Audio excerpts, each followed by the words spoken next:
14장입니다.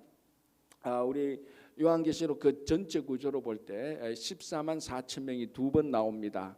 이 14만 4천 명은 이마에 인 맞은 사람들, 여기 이제 인 맞은 사람들, 그러니까 다 구원받은 숫자죠. 첫 번째가 요한계시록 7장에 나오고, 두 번째는 14만 4천 명이라고 해서 또 14장에 한번 나옵니다.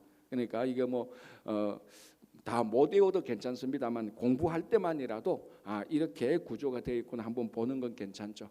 자, 14장에 14만 4천 명이 나왔는데 우리가 어제 이렇게 13장을 보면서 이 요한복음 13장에 이제 바다에서 나온 짐승이 나오고 땅에서 나온 짐승이 나옵니다. 자, 그 앞에 그러면 12장에는 무엇이 있었는가? 붉은 용이 있었죠. 하늘에서 미가엘 천사와 싸워서 패배해서 땅에 내려온 그 붉은 용, 그러니까 붉은 용이 이게 사탄이고 마귀라고 했습니다. 요한계시록 이 사탄의 마귀의 조정을 받는 두 하수인이 있었죠. 그게 이제 바다에서 나온 짐승이 있었고 땅에서 나온 짐승이 있었고, 또 이 땅에서 나온 짐승은 붉은 용이 하수인이기도 하지만은 이 땅에서 바다에서 나온 짐승을 섬기는 그런 짐승이었습니다. 그래서 이걸 이제 우리가 보통 악의 삼위일체라 이렇게 말하기도 합니다. 하나님의 삼위일체, 성부 하나님, 성자 하나님, 성령 하나님을 요걸 흉내 내려고 악한 것도 삼위일체의 흉내를 내죠. 사탄이 붉은 용이 있고 바다에서 나온 짐승이 있고 땅에서 나온 짐승이 있고, 그래서 우리가 바다에서 나온 짐승도 바다에서 나온 짐승, 그 앞에 이제 사탄, 이 붉은 용도 특징이 보면은 어린 양을 닮으려는 어린 양을 흉내 내려는 그런 흔적들이 있습니다. 그래서 자꾸 속이려고 하죠. 사탄이 어린 양처럼, 그리고 붉은 용인데도 어린 양처럼, 그리고 바다에서 나온 짐승도 땅에서 나온 짐승도 사람을 자꾸 현혹하려고 하는 이런 모습들을 봅니다. 자, 붉은 용 사탄이 있었고, 바다에서 나온 짐승, 땅에서 나온 짐승. 그래서 이 바다에서 나온 짐승은 뭘 상징하는가 하면은 로마 제국이나 로마 황제를 상징했습니다. 이게 세상성이죠. 세상의 큰 권력자를 말했고, 땅에서 나온 짐승은 그 세상에 나온 큰 권력자들이 부리는 신하들, 이렇게 우리가 볼 수 있습니다. 그러니까 큰 배우 사탄이 있고, 어떤 한 큰 나라나 큰 권력자, 최고 권력자가 있고, 그리고 또 이제 권력자를 섬기도록 하고 권력자를 섬기도록 하는 신하들이 있고, 이런 구조입니다. 어려운 구조가 아니죠. 우리가 쉽게 이렇게 삼각형이 돌아가는구나 알 수 있는데, 요한계시록 13장 마지막 부분에 땅에서 나온 짐승이 무엇을 했는가 하면은 이제 사람들에게 바다에서 나온 짐승을 경배하도록 만드는 겁니다. 땅에서 나온 짐승이 바다에서 나온 짐승, 그러니까 로마 황제의 신하들이 로마를 섬기도록 하는 거죠. 그게 황제 숭배였습니다. 그런데 이 황제 숭배를 실제적으로 어떻게 이루어졌는가 하면 1년에 한 번 황제의 신상이 있는 각 지방의 사원에 가서 로마 황제는 우리의 구주시다라고 그렇게 고백하면은 로마 황제를 섬겼다는 자격증이 아니고 증명서를 줍니다. 그리고 그 증명서가 있어야 또 실제로 로마에서 살아갈 수 있는데, 그게 이제 이 요한계시록 13장에는 어떻게 표현되어지는가 하면은 땅에서 나온 짐승이 바다에서 나온 짐승을 섬기도록 하고, 그 바다에서 나온 짐승을 섬기는 사람들에게 무엇을 줍니까? 짐승의 수를 줬다 그랬습니다. 그게 666이었습니다. 짐승의 수. 그게 짐승의 수이기도 하고 짐승의 이름이기도 하고. 그래서 어제 마지막 부분에 히브리어 알파벳은 알파벳 자체가 하나하나의 숫자였다. 히브리어 알파벳의 가장 첫 번째 단위가 알렙이면 요 알렙은 1, 그다음에 벳이면 요건 2. 그리고 해서 히브리어 자음에 다 숫자가 있다. 모음은 아니고 자음에 숫자가 있고, 그래서 히브리어 단어를 보면은 거기에 알파벳에 해당되는 숫자를 다 넣으면은 숫자의 합이 나오죠. 그래서 이게 네로 카이사르라는 그러니까 카이사르가 시제 아닙니까? 시제가 원래 로마 황제의 호칭이죠. 로마 황제를 시제라고 말을 합니다. 그러니까 네로 시저, 그러면은 네로 황제라는 말이, 이 말을 네로 카이사르라는 시제라는 이 말을 히브리어로 바꾸어서 히브리어 알파벳을 쫙 다 대보면 이게 666이 나왔다는 겁니다. 그러니까 이거는 그 당시에 분명히 666 사탄의 숫자를 가진 어떤 실체를 분명히 염두에 두고 요한계시록의 13장에 나오는 그 실체는 분명히 있었을 겁니다. 그거는 우리가 요한계시록 12장 13장을 볼 때 이거는 분명히 로마 황제를 세상의 최고 권력자들, 성도를 핍박하고 교회를 핍박하는 그런 존재다라는 것을 우리는 알 수 있습니다. 그러나 조심해야 될 것은 이 666이라는 것은 오늘날 야, 너 이름 알파벳으로 뭐냐? 알파벳 함 적으면 그 알파벳에 해당되는 이 숫자 쭉 가지고 너는 675네. 넌 괜찮아. 너 이름이 666이네. 너 사탄이네. 이런 식으로 끼워 맞춰서 하면은 이거는 잘못됐다는 겁니다. 여기서 666이라는 것은 어떤 코드 해석하듯이 암호 해석하듯이 이제 요한계시록을 볼 때 이단들이 주로 잘 하려고 하는 게 뭔가 하면은 이 요한계시록을 어떤 인류에게 주는 비밀스러운 암호라고 생각합니다.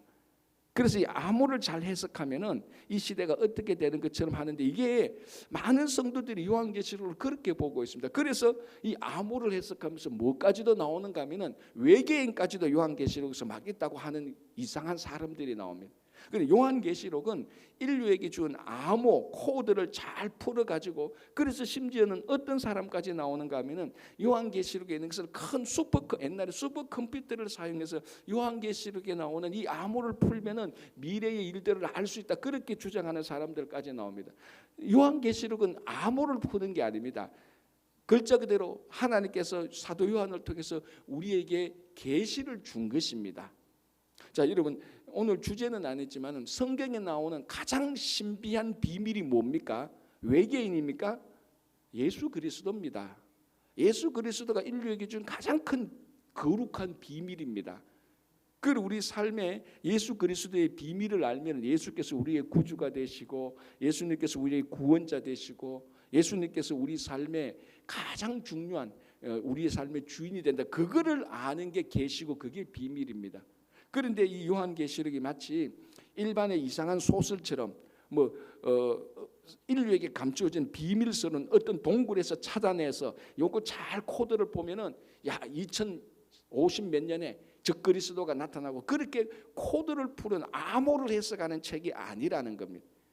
왜 그러면 이런 일이 생겼냐면 바로 이 666이라는 14만 4천 명이라는 이런 숫자 때문에 그런 편향된 왜곡된 게 일어난 겁니다. 다른 거는 여러분 마태복음을 우리 마태복음이나 요한복음을 볼 때 암호 해석하듯이 성경을 안 보지 않습니까? 로마서를 볼 때 암호 해석하듯이 성경을 안 봅니다. 근데 요한계시록은 이런 상징적인 숫자가 나오니까 사람들이 거기 유혹에 빠져가지고 마치 요한계시록은 따로 구별해서 암호를 해석하듯이 그렇게 보면은 이제 요한계시록을 통하여서 우리들에게 주시고자 하는 하나님의 진짜 음성을 못 듣게 되는 거죠. 이제 그런 이유가 바로 666이라는 이런 상징적인 숫자가 많이 나타나는 겁니다. 자, 어쨌든 그래서 땅에서 나온 짐승이 황제를 숭배하도록 만들고 숭배하지 않는 그 숭배한 사람들에게 짐승의 수를 주고 이 짐승의 수를 가지고 있어야만 그 당시에 매매를 할 수 있는 사회생활을 할 수 있도록 그렇게 만들어 놓은 겁니다. 자, 그러면 진짜 황제를 숭배하지 않고 하나님을 숨기는 사람들은 굉장히 핍박을 많이 받죠. 그게 우리가 바로 이런 일들이 요한계시록 앞에서 7교회에 준 교회에 어떤 성도들은 실제로 그런 일로 인해서 핍박을 받고 있었다라는 것을 우리가 앞에서 살펴봤습니다. 자, 이제 이렇게 666이 나타나고 14장에서는 이 666에 반대되는 짐승의 표를 짐승의 수를 가진 사람들과 반대되는 구원받은 사람들이 나타납니다. 그건 이미 앞에서 한번 나타나는 것처럼 14만 4천 명. 자, 그러니까 숫자 어떻게 보면 이제 좀 재미있는 게 숫자의 대결이 나타납니다. 짐승의 수를 받은 사람은 666이라면은 구원을 받은 사람의 숫자는 14만 4천 명이다. 그래서 13장에 바로 짐승의 수가 끝나고 이 짐승의 수를 받은 사람들이 살아가고 이 땅을 점령했다 한다 할지라도 이 땅에서는 이마에 입맞은 14만 4천 명 구원받은 사람들을 하나님께서 보호해 주시고 이들을 책임져 주시고 이들이 진정으로 이 땅에서 하나님을 섬기고 있다는 것을 이제 오늘 보여주는 겁니다.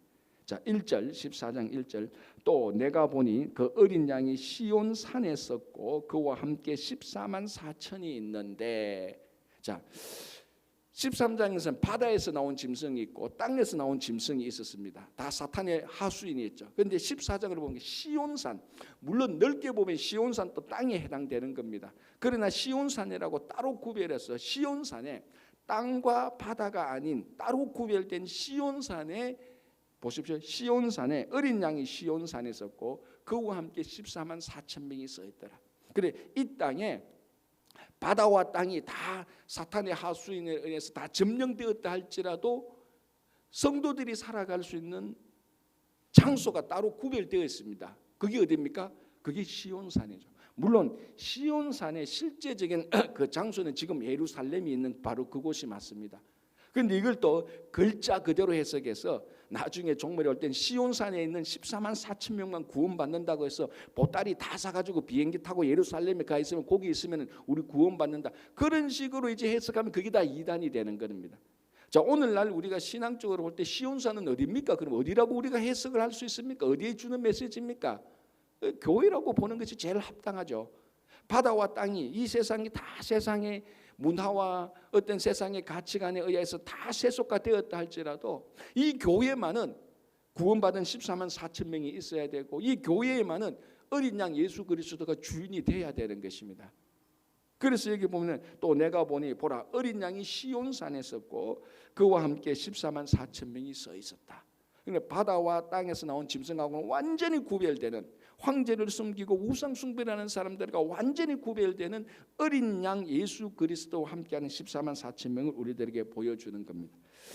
자, 중간에 그들의 이마에는 어린 양의 이름과 그 아버지의 이름을 쓴 것이 있더라. 자, 이미 14만 4천 명의 이마에 예수 그리스도의 이름, 하나님 이름이 있다는 것은 요한계시록 7장에서 이미 봤습니다. 자, 666 받은 사람은 13장 12절 16절 보면은 그의 오른손에나 이마에 표를 받게 됩니다. 그러니까 이마를 보면은 이 사람이 666을 받은 사람인지 하나님의 입 맞은 사람인지 알 수 있죠. 그죠? 물론 오른손에도 있지만 공통적인 것은 이마라는 것은 사람이 딱 보면은 숨길 수 없는 게 이마입니다. 그죠? 요 이마에 딱 보면은 하나님의 입 맞은 사람인지 아니면 666을 받은 짐승의 수를 가지고 있는지 이 두 사람의 구별이 이제 되는 겁니다. 그렇다고 해서 여러분들이 그 사람의 영적인 이마에 있는 것도 볼 수 있다. 투시의 은사를 받았다고 해서 너는 666이고 너는 14만 4천이고 이런 이제 생각을 하면은 큰 문제입니다. 그죠? 자, 이 이마에 입 맞은 사람은 이제 사도 바울이 하면 성령의 인침을 받은 사람들, 구원받은 사람들입니다. 자, 어쨌든 글자 그대로 보면 이제 14만 4천 명은 이마에 짐승의 수가 아니고 하나님의 입 맞은 사람들인데 그 입 맞은 사람들 이마에 보니까 이제 여기에 보니까 뭐가 있는가 하면은 어린 양의 이름과 하나님의 이름이 있습니다. 666이라는 숫자가 아니고 너 이마에 인이 있네 보니까 14만 4천 명에는 거기에 예수 그리스도의 이름과 하나님의 이름이 있어요. 자, 이름이라는 것은 우리 여러 가지로 해석을 할 수 있습니다. 이름이라는 것은 그 사람의 정체성이요, 그 사람의 인격이요, 그 사람의 삶이요, 그리고 그 사람의 미래고, 그리고 어디에 이름이 적혀 있다는 것은 그거는 누구의 소유물입니다. 그죠? 아직도 한국은 그렇죠. 한국하고 미국 집 가장 중요한 차이가 뭐냐면은 제가 미국 와서 보니까 미국 집에는요 전부 다 문패가 없더라고요. 처음에 와서 보니까 한국에는 요즘은 모르겠습니다. 제가 올 때가 전 집에는 다 문패가 있습니다. 제가 전에도 한번 그랬습니다. 제가 고등학교 때인가 그때 아버님이 조그만 집을 하나 사셨어요. 지금 생각하면 집도 너무너무 아주 그 조그만 집인데 저희 아버님으로서는 처음 마련한 집이 얼마나 좋겠습니까? 저희 아버님이 그 집 사고 제일 먼저 했는 게 뭔 줄 압니까? 문패 가져와서 문패 딱 갖다 붙여. 아직도 기억나요. 어디 가서 문패를 좋은 거 하나 가져왔을 때 문패만 보면은 그 집에 10배 더 좋은 집에 붙여야 되는데 문패는 되게 좋은데 집은 초라했죠. 어쨌거나 그 문패를 가지고 와가지고 집에 딱 자기 그러니까 아버님 이름을 딱 붙일 때 제가 아직도 기억나요. 왜? 이 집은 이 문패에 있는 이름의 소유다. 이름이 소유인 거예요. 그럼 우리 각자의 하나님의 이름이 있고 어린 양의 이름이 있다는 것은 우리는 누구 것이다? 하나님의 것이고 어린 양의 것이라는 겁니다. 한 사람이 너는 누구냐라고 말을 할 때 한 사람의 정체성은 소속에서 드러나는 겁니다. 내가 어디에 속해 있느냐를 보면은 누구냐는 것을 알 수 있는 거죠. 이거는 우리 정체성에서 굉장히 중요한 것입니다. 학생은 학교에 속해 있는 사람은 학생이거나 교직원입니다. 교회에 속해 있는 사람은 그러니까 교회에 속한 사람을 우리 크리스찬이라고 말을 하는 겁니다. 이 14만 4천 명은 황제에게 속한 것이 아니고 하나님과 어린 양에게 속해 있는 사람입니다. 그러면은 이제 하나님과 어린 양이 우리가 하나님께 속해 있으니까 어디를 가든지 예수 그리스도께서 하나님께서 우리를 보호하고 책임져 주시는 것입니다. 바다에서 나온 짐승과 땅에서 나온 짐승 아무리 판을 치고 아무리 자기들을 해코지 한다 할지라도 머리에 이마에 입 맞은 사람은 하나님과 어린 양이 지켜주시는 그런 의미가 있는 것입니다. 자, 2절 보겠습니다. 내가 하늘에서 나는 소리를 들으니 많은 물소리와도 같고 큰 우레소리와도 같은데 내가 들은 소리는 거문고 타는 자들이 그 거문고를 타는 것 같더라. 이제 이 악기를 번역을 우리가 거문고라고 했는데 영어 성경에 보면 하프입니다. 하프라는 악기죠. 그리고 전번에 누가 그러다 거문고 그러니까 이거 우리나라 가야금하고 거문고 아닙니까? 이렇게 말하는데 악기 자체는 우리나라 가야금하고 거문고하고는 다른 악기입니다. 이 거문고는 우리나라에만 특별한 악기죠. 굳이 이걸 악기식으로 말하면 하프. 그래서 하프의 큰 악기 있잖아요. 하프 뭐 이런 거 그거는 혼자 들고 다니지도 못하는 악기. 그래서 하프를 우리가 보통 천상의 악기라고 말을 합니다. 물론 그 소리를 듣는 어떤 사람은 그게 아름다워서 그렇게 이름을 붙였을 수 있겠지만 어쨌거나 여기에 나오는 거문고는 하프라고 부릅니다. 자, 그러니까 14장 2절은 이제 그 다음에 이제 천사들의 음성이 나오는데 그 음성 어떻게 보면 찬양이라고 말을 할 수 있겠죠. 그에 대한 반주라고 보면 될 겁니다. 맑은 물소리도 나고 우레소리도 나고 우레소리라는 것은 하나님의 임재를 만드는 거죠. 거문고 하프 타는 소리가 나고 자 3절 보겠습니다.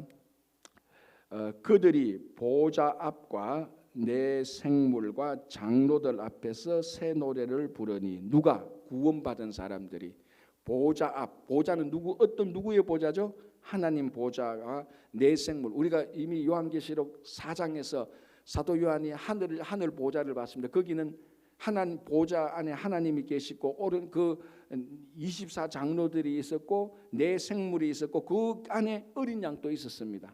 지금 그 하늘의 천상이 다시 나타나는 것입니다. 자, 그런데 여기서 이제 구원받은 14만 4천 명이 하나님의 보좌 앞과 내 생물과 24 장로들 앞에서 찬양을 합니다.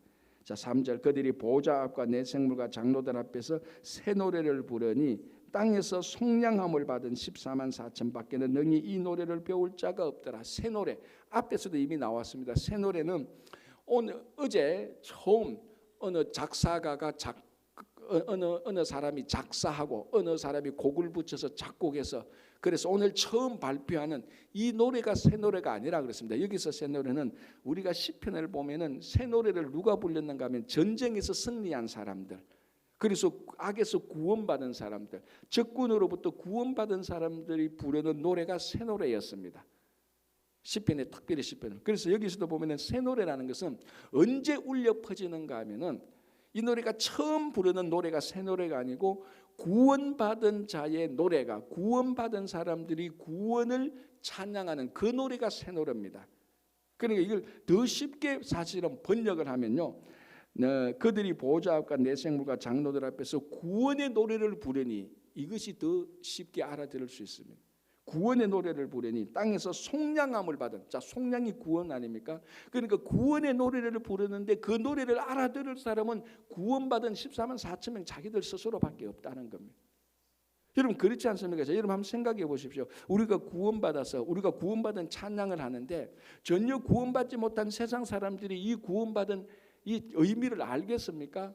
고작 자기들은 들어봤자 야 이 멜로디가 좀 좋은데 야, 이 박자 비트가 이게 내 마음에 들어, 내 마음에 안 들어. 그러니까 가지고 자기들은 좋다 안 좋다 말을 할 수 있겠지만은 그 새 노래의 중요한 가사, 구원받은 그 기쁨과 즐거움과 그렇게 인하여서 우리의 구세주 되시는 하나님께 영광을 되는 그 가사를 구원받지 못한 사람들이 어떻게 알아듣겠느냐는 거죠. 못 알아듣죠. 물론 내용적으로는 알겠죠. 내용적으로는 알겠지만, 머리로는 알겠지만 그 구원받은 경험이 없기 때문에 그 구원받은 기쁨과 그 구원의 참 의미를 알 수가 없습니다.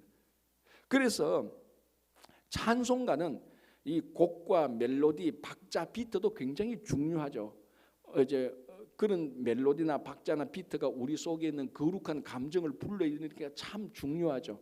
그런데 더 중요한 건 뭡니까? 찬송가는 항상 가사가 훨씬 더 중요합니다. 아무리 멜로디가 비트가 좋다 할지라도 박자가 우리 마음에 든다는 가사가 만약에 하나님을 찬양하는 가사가 아니라면 그거는 새 노래도 아니고 찬송가도 아닙니다. 그래서 우리가 이 찬송가는 그 가사의 의미, 이게 정말 구원받은 자에게 드리는 찬양, 그게 진짜로 그 가사의 의미, 그게 그래서 우리가 찬송가는 하나님께 올려드리는 곡조 있는 기도라고 말을 하지 않습니까? 이 바로 그 사람들이 새 노래를 부르는 겁니다. 그래서 우리가 회중 찬송이나 성가대 찬송이나 뭐 중창단 찬송이나 이 모든 찬송이 실제로는 무슨 노래가 돼야 됩니까? 새 노래가 돼야 되는 겁니다, 사실은. 그러니까 뭐 월화수 목금토 막 바쁘게 살고 하나님 생각 안 하다가 오늘 또 억지로 부인 따라 겨우 교회 왔다가 예배 드리다가 찬송가 부르니까 꾸벅꾸벅 부르고 가고, 이런 노래는 전혀 새 노래가 아니죠. 새 노래는 지난 20년간 30년 동안 계속 불러왔던 노래라 할지라도 이 노래를 부를 때 하나님의 구원의 감격이 내게 넘칠 때 그 모든 노래가 새 노래가 되고요, 하나님 보좌에서 하나님께서 우리들에게 받으시는 모든 찬양은 딱 한 곡밖에 없습니다. 무슨 곡? 새 노래밖에 안 받아주는 겁니다. 이 새 노래가 뭡니까? 구원받은 자의 이 고백과 간증이 있는 겁니다. 그래서 우리 모든 찬양은 새 노래가 돼야 되죠. 자, 그래서 24만 4천 명이 새 노래를 부르는 겁니다. 4절, 이 사람들은, 자, 구원받은 이 사람들은 또 어떤 사람인가 말합니다. 여자와 더불어 더럽히지 아니하고. 자, 이거는 실제로 여자와 더럽히지 않은 그런 사람을 말할 수 있겠지만 여기는 신앙의 의미가 있는 겁니다. 자, 여기서 여자는 세상을 엄녀라고 보는 거하고 마찬가지입니다. 자, 이 요한계시록에 제가 계속해서 말씀드리겠지만 요한계시록에는 몇 가지 중첩된 의미가 있습니다. 그 중에 하나는 이 로마 제국이 이 성도들을 교묘하게 유혹해가지고 성도들을 세상 사람처럼 만들어 버리려고 하는 겁니다. 여러분, 우리 사탄이 쓰는 전략 가운데 교회를 파괴하고 성도들을 파괴하는 것이 환난과 핍박이 아닙니다. 여러분, 지난 2000년 동안 특별히 기독교 신앙은요, 특별히 교회는요, 희한하게 환난과 핍박이 오면요 신앙은 더 좋아졌고 교회는 항상 더 부흥했어요. 아주 특이해요. 기독교라는 종교는 아주 특이해. 다른 종교는 국가나 어떤 특별한 권력자들이 그 나라에서 핍박하면요 핍박을 받아서 없어진 종교들이 굉장히 많아요, 역사적으로. 그런데 기독교만은 핍박하면 할수록, 고난을 받으면 받을수록 사람들의 신앙은 더 순수해지고 더 성숙해지고 교회와 성도들은 더 많아졌어요. 그게 희한하게. 그런데 이거를 사탄도 알고 있는 거예요. 그래서 사탄이 교회를 파괴할 때는요 1차적으로는 핍박하고 환난을 줘요. 그러면 믿음이 연약한 자들은 그 환난과 핍박에서 다 사라져요. 그러나 성숙한 사람, 믿음이 어느 정도 있는 사람은요 환난과 핍박으로 인해서 오히려 더 성숙해지고 더 교회는 부흥해져요. 그런데 지난 2000년 동안 기독교가 어떤 한 국가나 어떤 한 단체에서 기독교가 줄어들고 성도들이 줄어드는 사탄의 가장 중요한 전략은 환난과 핍박이 아니었습니다. 무엇이겠습니까? 미혹입니다. 미혹. 그러니까 세상 사람들을 핍박을 해서 이 사람들은 죽이는 게 아니고 세상 사람들, 죄송합니다. 성도들을 예수를 못 믿도록 괴롭게 하는 것이 아니고 이 성도들을 세상 안으로 끌고 와서 세상처럼 만들어버리는 겁니다. 세상 사람처럼. 여기에는 수없이 많은 교회와 성도들이 여기에 이 유혹과 미혹에 끌려가지고 세상 사람들이 된 게 이게 사탄의 가장 무서운 전략입니다.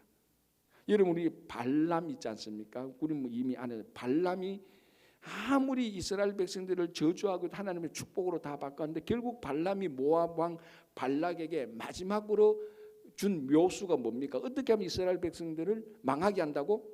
모압 여인들과 간음하게 만들어 버렸습니다. 그러니까 이스라엘 백성 남자들이 모압 여인에게 다 유혹되어 가지고 모압 여인과 결혼하고 모압 사람처럼 살아가게 돼 버린 거예요. 그게 이제 발람의 교훈이죠. 그게 우리가 이미 7 교회에 주는데 그런 내용이 나왔습니다.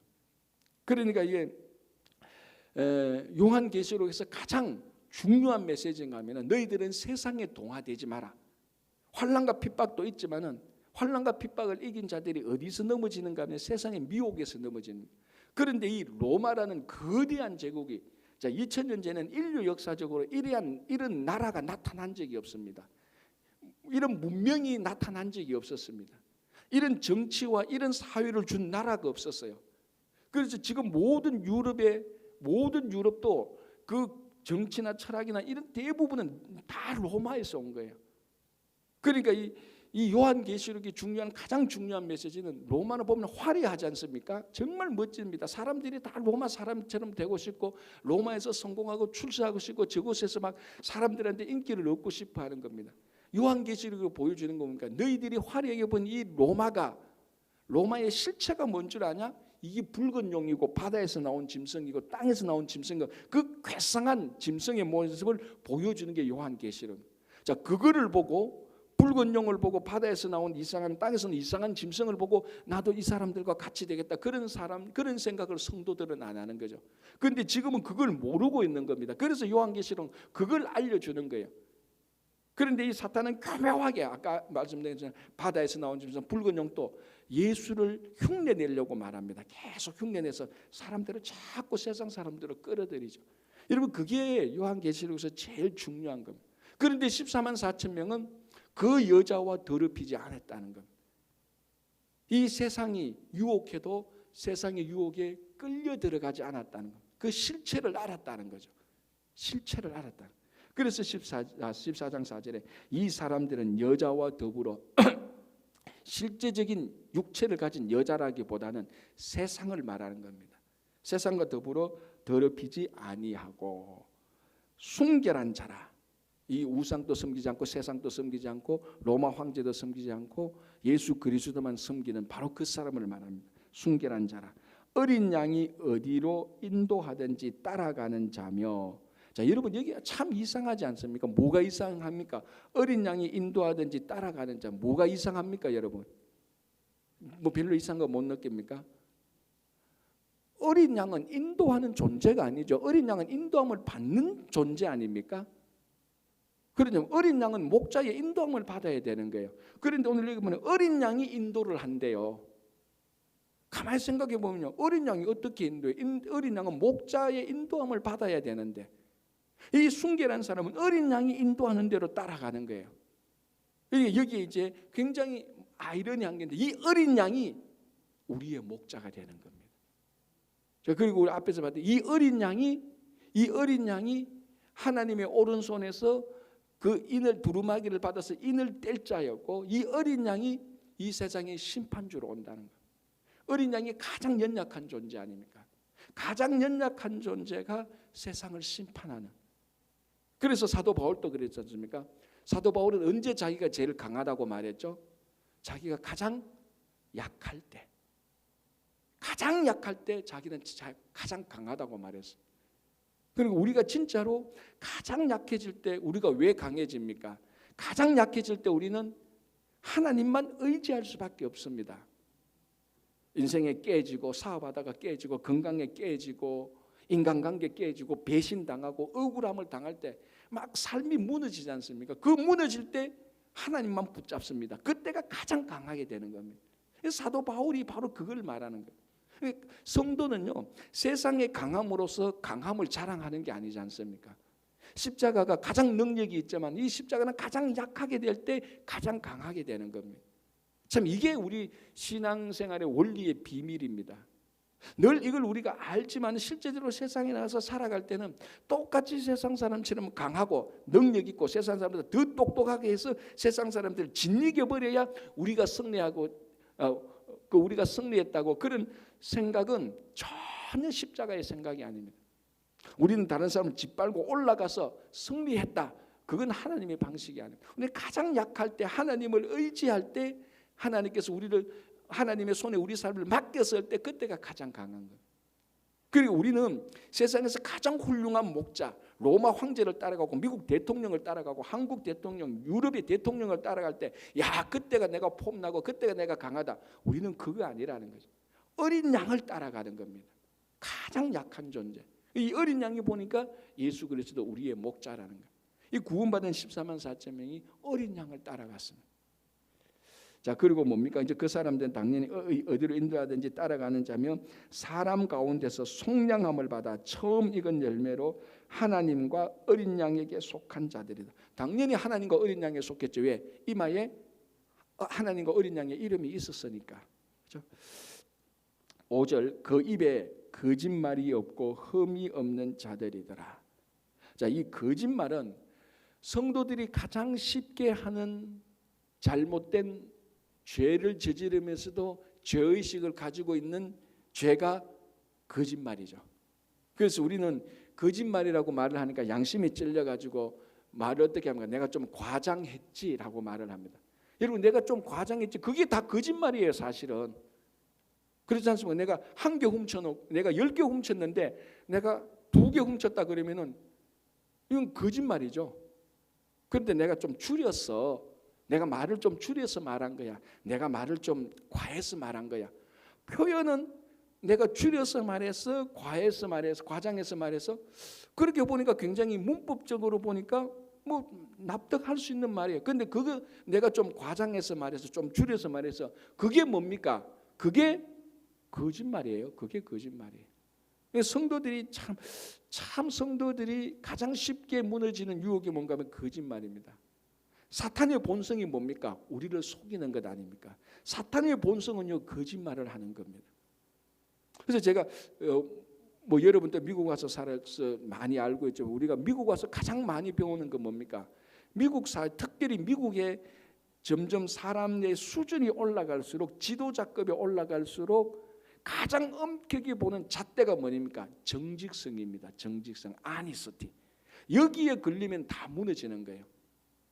특별히 미국의 대통령이 거짓말을 했다는 것이 천하에 드러나면요, 이거는 굉장히 대통령에서 내려와야 되는 그런 죄들 아닙니까? 그러니까 이 그 입에는 거짓말이 없고라는 것은 구원받은 자의 입술에는 거짓말이 없어야 되는 겁니다. 이게 참 우리들에게 매일매일 주는 도전이어야 되는 거예요. 자, 그 다음에 흠이 없는 자자. 여기서 흠이 없는 자는 완벽해야 된다는 것을 의미하는 건 아닙니다. 여러분 우리가 이 땅에서 살아가는 동안에는 완벽한 사람은 아무도 없습니다. 그런데 흠이 없다는 것은 그 수준에서 온전하다라는 겁니다. 제가 가장 쉽게 이제 예를 드는 것이 이건데 한국에서는 초등학교 2학년이 되면 구구단을 외웁니다. 그럼 초등학교 2학년이 구구단을 외우지만은 미분적분은 못합니다. 수학에서 완벽하다는 것은 미분적분이 아니고 뭐 그보다 더한 것을 해야 되죠. 그러나 초등학교 2학년 학생이 완벽한 것은 구구단만 외우면 돼요. 미분적분 못해도 되는 거예요. 요것처럼 여기서 완벽하다는 것은 우리가 사는 우리 삶의 수준에서 내가 목사면 목사의 수준에서 권사면 권사의 수준에서 새가족이면 새가족의 수준에서 온전하게 살아가는 그거를 말하는 겁니다. 늘 말씀드리지만 새가족이 새벽기도 안 나왔다고 아무도 그 새가족에게 믿음도 없고 예수를 믿었으면 새벽기도 나오고 말씀도 하고 해야 되지. 말씀도 듣고 말씀도 읽어야지. 그렇게 말하는 사람 없죠. 그런데 목사가 새벽기도도 안 나고 말씀도 안 본다면 여러분 뭐라고 말하겠습니까? 아니 목사님이 왜 새벽기도에서 기도도 안 해?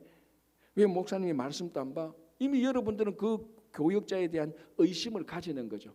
왜? 그 수준에서 온전함이 있는 겁니다. 그 수준에서 온전함, 그게 흠이 없는 표현으로 말을 한 거죠. 자, 이제 그 다음에 6절부터는 새 천사가 전해주는 말이 나오는데요. 다는 보지 못하고 앞에 거 하나만 좀 보겠습니다. 첫 번째 천사만 보겠습니다. 6절. 또 보니 다른 천사가 공중에 날아가는데 땅에 거주하는 자들 모든 민족과 종족과 방언과 백성에게 전할 영원한 복음을 가졌다라고. 자, 새 천사가 이제 나오는데 첫 번째 천사가 공중에 날아가면서 땅에 있는 사람들에게 전할 복음을 가졌다고 말합니다. 근데 복음 앞에 뭐라고 붙습니까? 형용사가 붙죠. 뭐죠? 영원한 복음이라고 붙습니다. 자, 영원한 복음. 보통 그냥 백성에게 전할 복음이 있다라고 말을 합니다. 이 사도 바울도 로마서에서 복음을 얘기하지만 복음 앞에 영원한 복음이라고는 붙지 않아요. 그냥 복음이라고 말을 해요. 그런데 오늘 이 천사는 특별하게 우리들에게 영원한 복음이라고 말을 합니다. 이게 복음의 본질이죠. 복음은 영원합니다. 예수 그리스도께서 우리를 사랑하사 우리 죄를 대신 지시고 십자가에 달려 돌아가시고 부활하셔서 우리에게 구원을 주셨다. 이게 복음 아닙니까? 이 복음은요, 이 인류가 어떻게 바뀌고 어떻게 첨단 문명이 바뀐다 할지라도 이거는 영원한 겁니다. 영원한 거. 자, 우리가 경배하고 우리가 우리 삶의 가치를 삶아야 될 것은 영원한 것을 추구해야 되는 것입니다. 자, 모든 피조물은 영원하지 않습니다. 다 순간 어느 정도 있다가 다 사라지죠. 그래서 피조물이 정말 궁극적으로 섬겨야 될 것은 영원한 하나님, 영원성의 의미는. 그런데 오늘 복음이 영원하다는 겁니다. 그래서 우리가 끝까지 붙들고 갔는데 끝까지 우리를 배신하지 않고 옛날이나 지금이나 앞으로도 변하지 않을 영원한 게 있는데 그게 복음입니다. 그게 뭡니까? 예수님께서 우리를 구원하셨다. 이것은 누구도 변경할 수 없는, 누구도 감출 수 없는, 누구도 훔쳐서 달아날 수 없는 영원한 복음입니다. 이걸 우리가 믿고 이 복음 속에서 우리가 늘 기쁨을 찾으시기 바랍니다. 자, 7절 그가 큰 음성으로 이르되 하나님을 두려워하여 그에게 영광을 돌리라. 자, 하나님께 영광을 돌리라 그랬습니다. 그런데 13장에서 땅에서 나온 짐승은 바다에서 나온 짐승에게 영광을 돌리려고 하죠. 그리고 그 배후 위에는 붉은 용이 있는 거죠. 자, 보십시오. 이는 그의 심판의 시간이 이르렀습니다. 하늘과 땅과 바다와 물들의 근원을 만드신 이를 경배하라.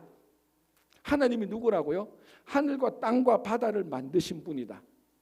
자, 이게 그냥 우리가 고린도전서 2장에서 이런 말씀이 나오고 에베소서 3장에서 하나님이 하늘과 땅과 바다를 만드신 이에게 경배하라 이렇게 말하는 거하고 여기에서 하나님께서 하늘과 땅과 바다를 만드신 이에게 경배하라는 건 의미가 다르죠. 자, 요한계시록 13장에서 바다와 땅에서 짐승이 나왔습니다.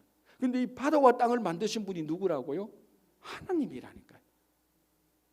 여러분, 우리 옛날에 손오공이 아무리 띄봐도 좀 불교 용어인데 부처 손안이라는 겁니다.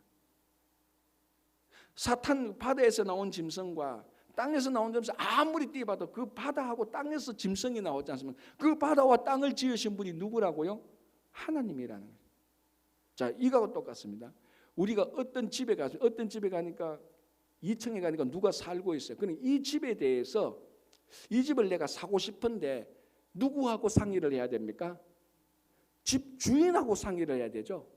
내가 가보니까 그 집에 누가 살고 있어. 이 사람은 주인일 수도 있고 렌트 사는 사람일 수도 있어요. 확인을 해봐야 돼요. 네가 이 집의 주인이냐? 아니다. 나 테넌트다. 렌트 사는 사람이다. 그러면은 이 집을 사기 위해서 그 사람하고 상의를 안 합니다. 주인하고 상의를 해야 되죠. 마찬가지로 누구에게 경배를 해야 됩니까? 바다에서 나온 짐승입니까? 땅에서 나온 짐승입니까? 바다와 땅을 만드신 분입니까? 바다와 땅을 만드신 분에게 경배를 해야 되죠. 그런데 세상은 이 붉은 용은 땅에서 나온 짐승은 땅과 바다를 만드신 이는 언급하지 않습니다. 감추죠. 그러나 오늘 첫 번째 천사는 그걸 드러내는 겁니다. 저 짐승들이 바다에서 나오고 땅에서 나왔다 할지라도 저 짐승들이 근원이 되는 출처가 되는 땅과 바다는 누가 만드신 거냐? 하나님이 만드신 분이에요. 그럼 너희들은 누구들에게 경배해야 되냐? 당연히 출처의 근원 되시는 하나님에게 경배해야 돼요. 그래서 첫 번째 천사가 하늘과 땅과 바다와 물들의 근원을 만드신 이에게 경배하라. 우리가 경배해야 될 것은 당연히 하나님 아닙니까? 그런데 우리가 세상에 살다가 세상의 것을 좀 폼나고 카리스마가 있고 막 지금 외롭고 하니까 좀 외롭고 힘드니까 이 세상이 좀 잘해주니까 그걸 경배하고 그쪽에 쑥 빠져들어가는 겁니다. 그래서 세상 사람들이 되어버리고 구원 다 놓치고 그 요한계시록이 그걸 경계하는 겁니다. 계속해서 말합니다. 하늘과 땅과 바다의 창조주 되신 하나님을. 그래서 우리 눈을 계속해서 하나님에게 돌리게 하는, 하나님을 경배하도록. 그래서 오늘 다시 한번 여러분, 우리가 다시 한번 우리 속에 늘 죽을 때까지 우리는 오직 하나님을 경배하는, 그게 다른 것을 덧붙이지 않는, 그리고 하나님을 경배하는 것을 줄이지 않는 그런 우리 성도들이 되어야 되는 거예요. 오늘 우리 첫 번째 천사 보고 다음 주엔 두 번째, 세 번째 천사 같이 보는데요. 여러분 우리 모두가 다 그래도 새벽에 나오신 분들은, 눈이 오는데도 새벽에 나오신 분들은, 구원이 없는 분들은 새벽에 나오지 못합니다. 그죠? 여러분들 우리가 이 14만 4천 명, 여러분들 임마진 14만 4천 명이 계속해서 새 노래를 부르고 오직 하늘의 하나님을 경배하면서 살아가는 거룩한 성도들이 되시기를 바랍니다. 기도하겠습니다. 하나님 아버지 감사합니다. 이 아침에 눈이 와서 날씨도 춥고 교통도 불편했지만 주님 앞에 나와서 말씀을 듣고 기도를 하고 찬양을 하는 구원받은 이마에 성령의 인을 맞은 구원받은 14만 4천 명을 살펴주시고 늘 이 구원의 기쁨과 즐거움 속에서 살아가게 하시고 우리가 하나님께 올려드릴 때 그 기도를 들어서 응답하여 주시옵소서. 가정을 위해서 기도하며 자녀들을 위해서 기도하며 교회를 위해서, 건강을 위해서, 일터를 위해서 기도하는 모든 기도들을 다 들어서 응답하여 주시옵소서. 아주 어린 자녀나 다 성장한 자녀들, 하나님의 좋은 자녀들 될 수 있도록 아버지 우리들이 기도할 때 그 기도를 들어서 응답해 주시옵소서. 건강도 지켜주시고 특별히 우리 유스 그룹이 수련회 중에 있습니다. 어제 저녁에 출발하였고 월요일 저녁에 다시 돌아옵니다. 3박 4일 기간 동안에 우리 자녀들이 좋은 수련회를 통하여서 하나님을 경험하고 믿음으로 자라는 우리 자녀들 되게 하시고 교회의 어르신들 늘 건강하도록 주님께서 영육간의 강건함을 지켜주시옵소서. 이름 없이 빛도 없이 섬기는 모든 손길들 주님께서 함께하여 주시옵소서. 감사하오며 예수님의 이름으로 기도합니다. 아멘. 자, 이렇게 기도하시고 돌아